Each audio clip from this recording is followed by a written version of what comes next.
내가 좋은 거 알고 있는데 한번 해볼래? 이게 꼬셔가지고 근데 갑자기 연기 좀 해봐요. 하기 싫어하는 그런 연기 해봐요. 아 싫어. 이거 아양 떠는 거고.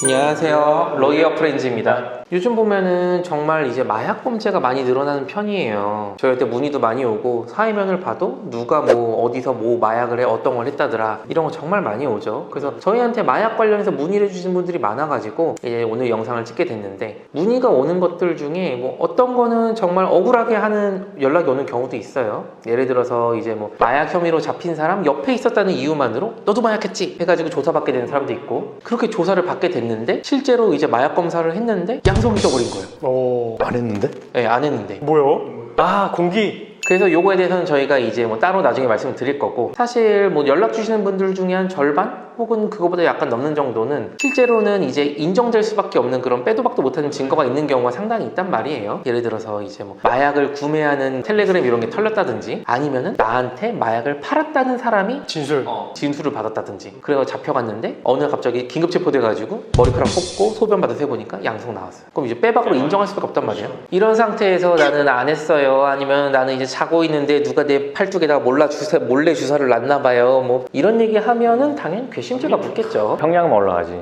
그렇죠. 그렇기 때문에 오늘 저희가 드릴 말씀은 이거는 인중할 수밖에 없는 상황이다. 그런 상황에서 어쨌든 최대한 형량을 좀 감형을 받으려고 노력을 해봐야 될 거잖아요. 양형 요소에 대해 좀 말씀을 드리려고 하거든요. 마약 사건이 있어서 양형. 근데 또 마약도 이제 종류가 되게 많잖아요. 범죄가 단순히 내가 소지하고 있었다, 투약을 하고 있었다, 아니면 내가 대량으로 밀수를 하거나 우리나라에서 5천만 평에서 이제 마리화나를 키우고 있었다.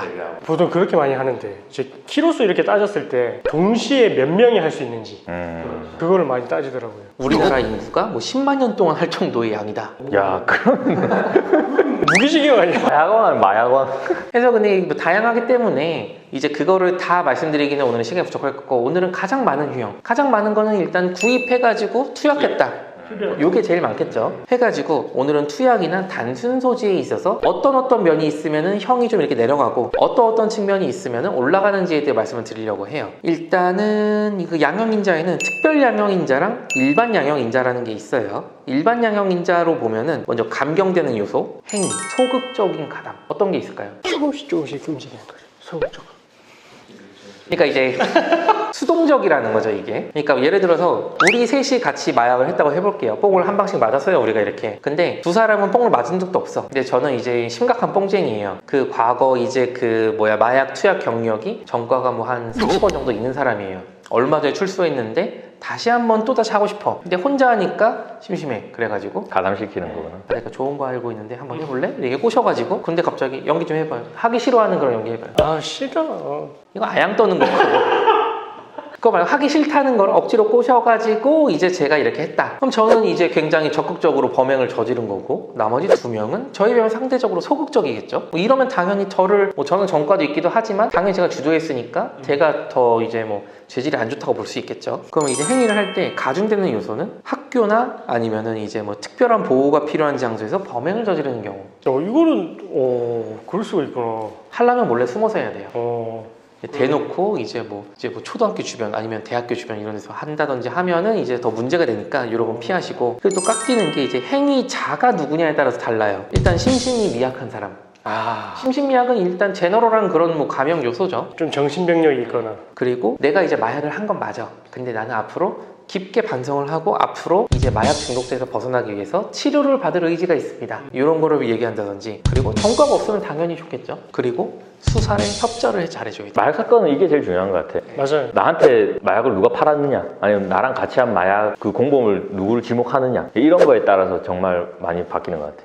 어쩌면 이게 약간 좀 죄수의 딜레마 이런 느낌일 수도 있어요. 이제 뭐 여러 명이 잡혔단 말이에요. 먼저 이제 공범을 이제 수사 협조해주는 사람이 감형을 받는 거란 말이에요. 우리가 셋이 같이 마약을 했어요. 근데 서로 이제 눈치만 보고 있어. 그러다가 제가 먼저 이동희 선배하고 같이 했어요, 이렇게 얘기를 해버리면은, 그러면은 이제 저는 수사에 협조한 사람이 되는 거고, 그러고 나서 갑자기 이제 그럼 수사관이 와가지고 이경민한테 박성민이 너랑 같이 했다고 하던데 그럼 내가 먼저 얘기하려고 했는데 저도 감염이 있어요. 이런 건 안 되죠.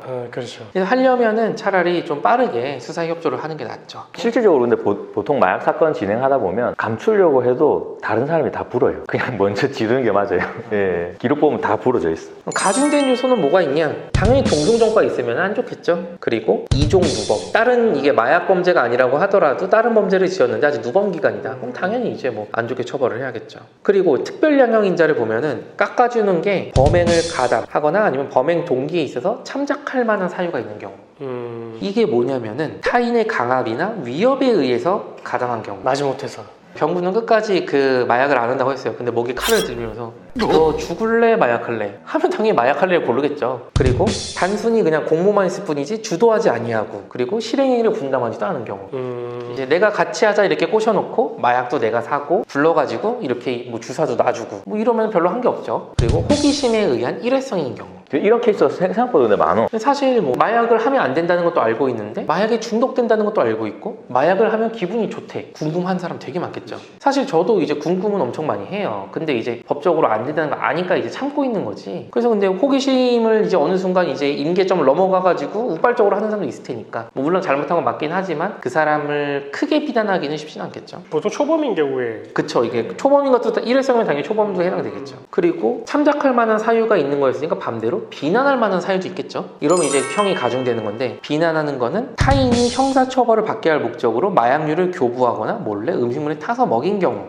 병구가 너무 싫어요. 그럼 나를 이제 담그려고 작업 거는 거네. 병구한테 앞에서 이렇게 마약을 이렇게 슬금슬금 흔들면서 맞고 싶지? 막 이렇게 꼬셨어요. 유혹을 못 이기고 맞자마자 바로 경찰에 전화한 거예요. 손잡고 지금 데려가가지고 빨리 그 머리카락 뽑으라고. 뭐 이런 거면 제가 아주 나쁜 사람이겠죠. 네. 그리고 이제 타인에 대한 보복, 원한, 증오감에서 범행을 저지른 경우. 제가 이경민을 아주 증오해요. 그래가지고 납치를 한 다음에 묶어놓은 상태에서 주사로 이렇게 놔버렸어. 그렇네. 이거는 사실 거의 없는 일이긴 하겠지만 이런 경우 당연히 누가 봐도 이거는 가중이 되겠죠. 아주 나쁜 사람이니까. 그거 말고 이제 감경할 수 있는 요소로 뭐 농화자라든지 자수, 이것도 중요하죠. 자수 중요해요. 아직 내가 경찰에서 연락을 받지 않은 상태인데 이게 뭐 예를 들어서 제가 경민이랑 같이 마약을 했어요. 근데 경민이 친구의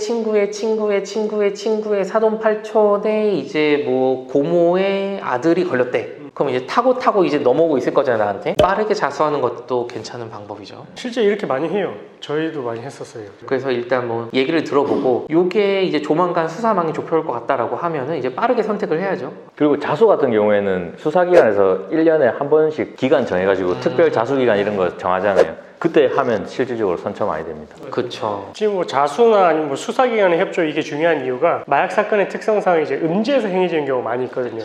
그렇기 때문에 수사기관에서도 뭐 이제 누구 관련자가 잡히면 뭐 밝혀지겠지만 그렇지 않은 상황에서는 이제 이거를 뭐 밝혀내기가 쉽지가 않으니까. 그래서 이제 범죄를 저지른 사람이 먼저 자수를 하거나 수사 협조를 하게 되면 되게 이제 그런 부분을 많이 반영을 해준다는 취지인 거죠. 그리고 아까 말씀드린 수사협조, 그리고 가중되는 요소로는 상습범인 경우. 그 많이 하면 어쩔 수 없지, 그건. 그렇죠. 이건 당연히 올라가겠죠. 그리고 동종전과. 당연히 동종전과면 올라갈 수밖에 없죠. 해서 이렇게 뭐 이런 요소들이 있고, 당연히 애초에 제일 좋은 거는 마약 범죄를 저지르지 않는 거겠지만, 만약에 혹시라도 뭐 잡혔다 그래가지고 내가 이제 인정을 하고 선처를 부탁해야 되는 상황이다 라고 하면은 이런 요소들을 내가 가지고 있다고 하면 잘 부각을 시켜야겠죠. 수사기관에서 알아서 나한테 유리한 양형 요소를 밝혀가지고 알아서 깎아주고 이런 경우는 사실 별로 없잖아요. 이게 뭐 양형 요소가 밝혀졌다고 하더라도 한번 쭉 얘기를 들어보고, 사실 여기에는 대표적인 것만 써 있는 거지 이거 말고도 양형이 참작될 수 있는 사유는 무궁무진하단 말이에요. 양형에서 쓰일 수 있는 거는 일단 쫙 한번 변호사가 들어보고 이런 것도 유리하게 참작될 수 있을 것 같다 하면은 그거를 잘 엮어가지고 하나의 스토리로 만들어서 잘 판사나 검사를 설득하는 그런 작업이 필요하겠죠. 그래서 뭐 가중 요소가 있으면 가중 요소에 해당하지 않는다라는 점을 적극적으로 부각시키면 되고, 감경 요소가 있으면 당연히 이제 그 감경 요소에 해당한다라는 점을 또 적극적으로 부각시키면 되고, 그런 역할을 이제 변호사가 하는 거죠. 그래서 웬만하면 변호사의 도움을 받으시는 게 좋긴 하죠. 그래서 만약에 이제 뭐 만약 비용이 부담스럽다라고 하면 이제 국선 변호사의 도움이라도 받으셔가지고 어떻게든 변호사의 도움을 받는 걸 저는 추천드리고 싶습니다. 오늘은 저희가 이제 마약류 관련한 범죄에서 가중 요소랑 이제 뭐 감경 요소에 대해서 말씀을 드려봤는데, 다음에는 또 다른 이제 죄명으로 이제 부인하는 상황도 저희가 말씀을 드리긴 하겠지만 인정을 하는 상황에서 가중되는 요소랑 감형되는 요소에 대해서 앞으로 이제 차례대로 말씀을 드리려고 하니까 다음 영상에서 또 한번 찾아뵙도록 하겠습니다. 감사합니다.